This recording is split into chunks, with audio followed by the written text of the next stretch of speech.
पर्यटकों दृष्टि आडुआଳରେ मयूरभंज और केन्दुझर सीमारे थिबा तरड़िया डैम इको टूरिज्म रे सामिल करने करंजिया विधायकों प्रस्ताव।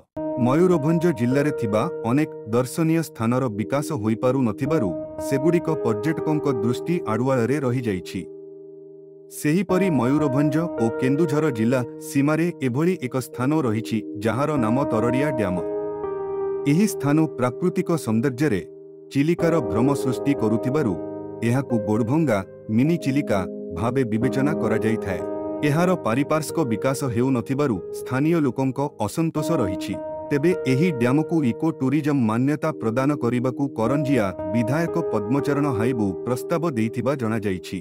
तरड़िया डैम भौगोलिक सीमा अनुसार मयूरभंज जिल्ला रे थिबा बेले एहा आनंदपुर क्षुद्र जलसेचन विभाग अधीन रही।